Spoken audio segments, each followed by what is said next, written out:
Ishmaelites. Right. The Midianites usurped it, came and saw them in there, pulled them up, and sold them to the Ishmaelites, as if they were sitting back somewhere listening. That's just like, you know what, you ain't in control enough. You don't want nothing. What you meant for evil, the Most High would turn around for good, right? Mm-hmm. So they ain't get no money.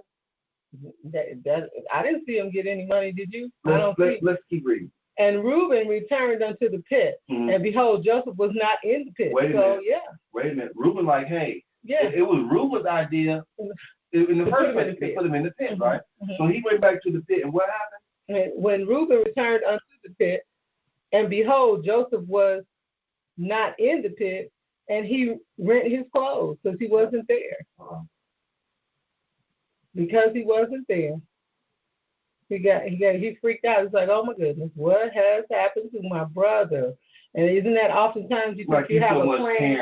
All of a sudden you so much care. You shouldn't put him in that pit. Yeah, I'm sure they had remorse, because a lot of times we want to do some things that are really serious to loved ones, but we have remorse. You don't want to do that much. Okay. Verse 30. And he returned unto his brethren and said, the child is not. And whither shall I go? He's sad now.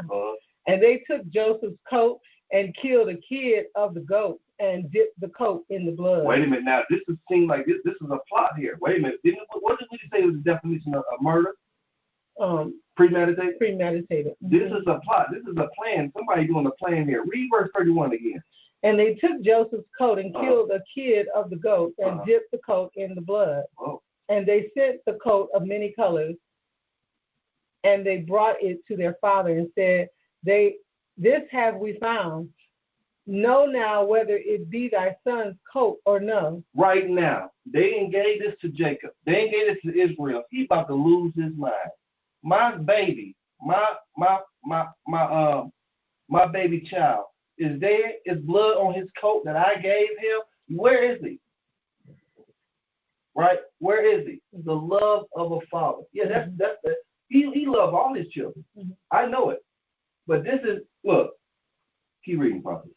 And he knew it and said, it is my son's coat. An evil beast has devoured him. Joseph is without doubt rent in pieces. And so there are all kind of things going to Jacob's mind. A beast and got him and tore him apart. That's how it's set up. That's what it looked like. So he's going off right now.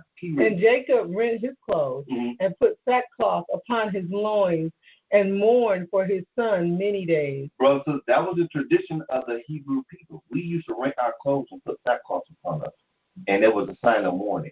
Mm-hmm. Okay? Right now we wear black. Our women wear black veils even at funerals. It's a sign of mourning.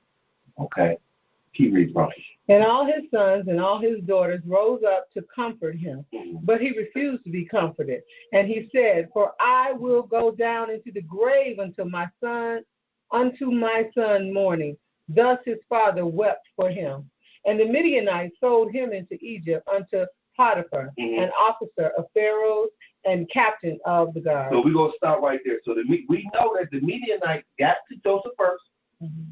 The brothers already intended to do. They was going to try to sell him anyway, right? The Midianites got to him first and sold him, and now he is in the house of Potiphar, an officer of Pharaoh and a captain of the guard. He's in the house. Let's go into the book of Jasper. Let's get ready to go into the book of Jasper. We're going to pick it up here. Jacob is upset. Mm-hmm. What's happened? We're in the book of Jasper, chapter 43. Chapter 43. And bless the reading of those that listen to this word today. Bless the hearing of your ears today, because we're going to show you how the book of Jasper is lining up with what the account of Genesis is saying. It is giving you a little bit more history, a little bit more detail of what happened here, okay? Mm-hmm. So to follow us with this, brothers and sisters, remember the title of this is A Father's Love. Jacob said, look, if I got to die, we're going to find out what happened to my son. We're going to find out what happened to my baby child. And that's nothing that's irregular that I wouldn't hear a father say today. There was a great movie out, Prophet, and you might concur with me. I love this movie. I think it starred Liam Neeson. What was the name of that movie? And he wasn't looking for his daughter, for his son. He was looking for his daughter. Oh, my favorite. Wasn't that a great movie? Taken. Mm-hmm. When someone has taken your child, you will search the ends of the earth to go and find your child. Remember, this is the foreshadow of the Most High and Yeshua. Right?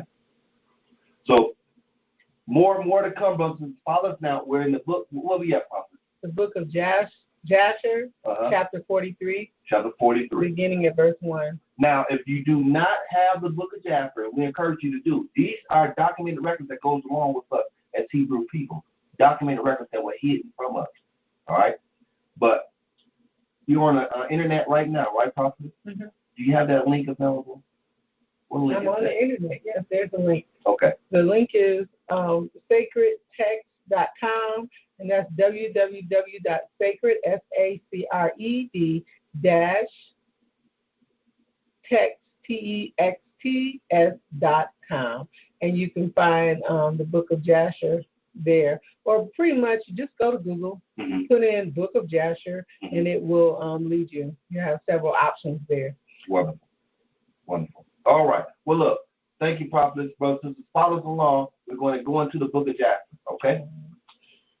And when the sons of Jacob had sold their brother Joseph to the Midianites, their hearts were smitten on account of him, and they repented of their acts. Now, we seeing here that there was a little remorse, a so-called remorse now going on with them. Or probably, what would you say? Were they mad that they didn't get the money? I don't know. I mean, if that's how your heart is going, Elder, then that's on you.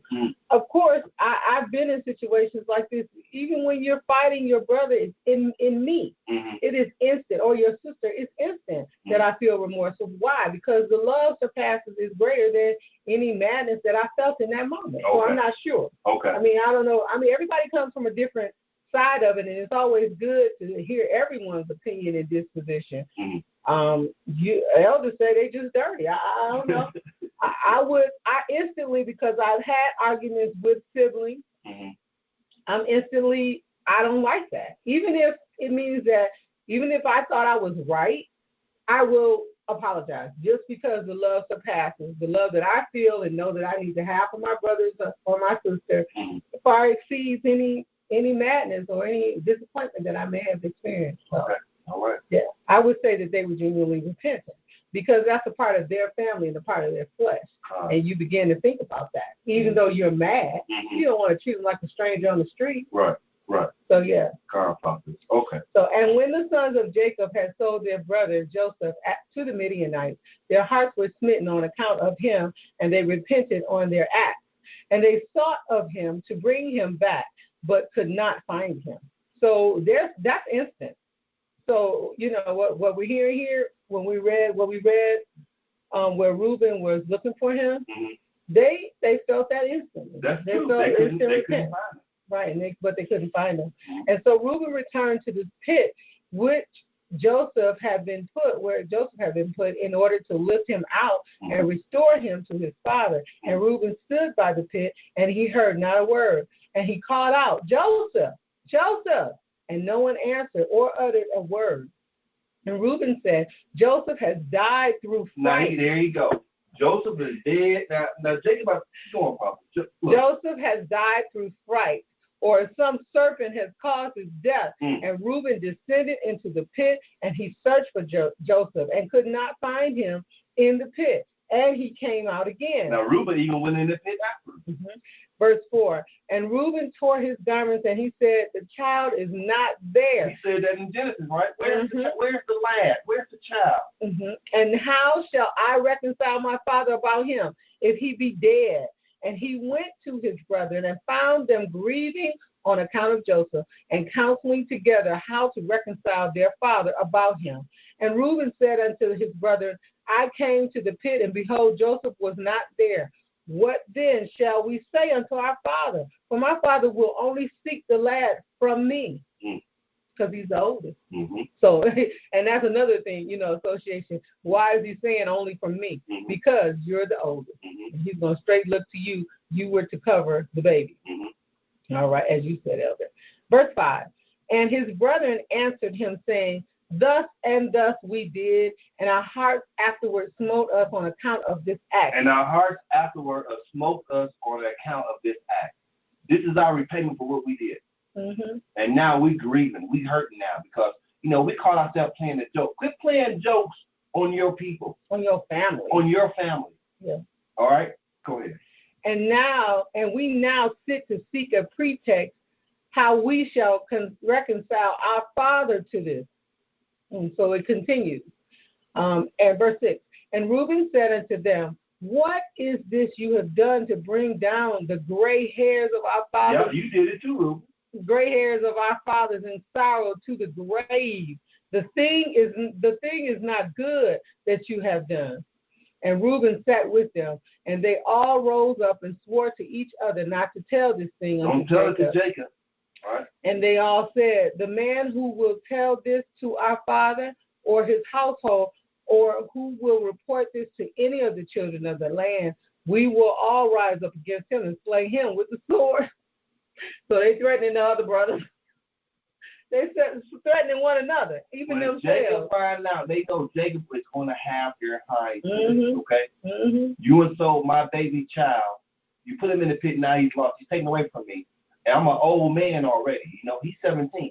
He said, and we were talking about why he was favored. He was also favored because it was a son by the one that he had finally worked so hard to marry. Right. Yeah, Rachel, right? Right. Yeah, he wanted her at first, but he didn't get her until after 14 years. And so this was finally a child that the Most High blessed him. Yeah, the first child that Rachel gave him. Right. Because Benjamin wasn't Benjamin. Well, Benjamin was first, and then Joseph. No, Manasseh. Well, I want to make sure. Talk about his son. Oh yeah. Not his grandson. Right, his son. Yeah. Yeah. So it was Benjamin and Joseph. They were brothers, true brothers. Right. And so Benjamin was older than Joseph. Right. Okay, because he was the youngest. So that was another reason why he favored them also. So, yeah, you're talking about the grandchildren. Yeah, I'm talking about the grandchildren. Manasseh and Ephraim.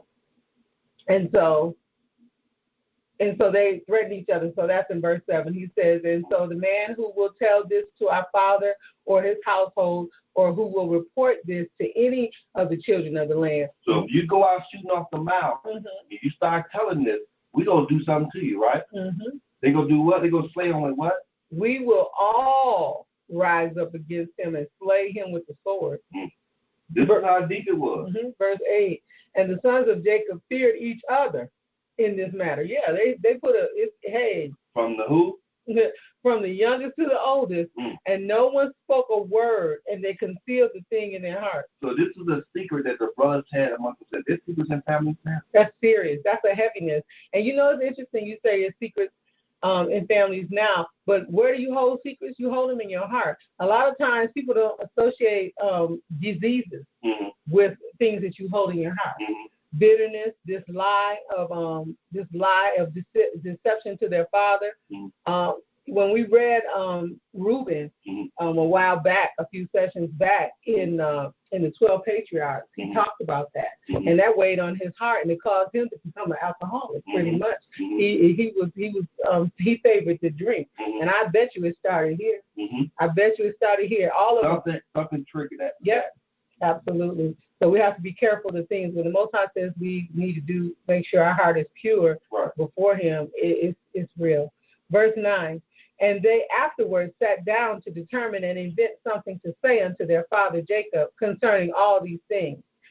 And Issachar said unto them, here is an advice for you. If it seem good in your eyes to do this thing, take the coat which belongeth to Joseph and tear it and kill a kid of the goats and dip it in its blood. Now, we just read this in Genesis, brothers.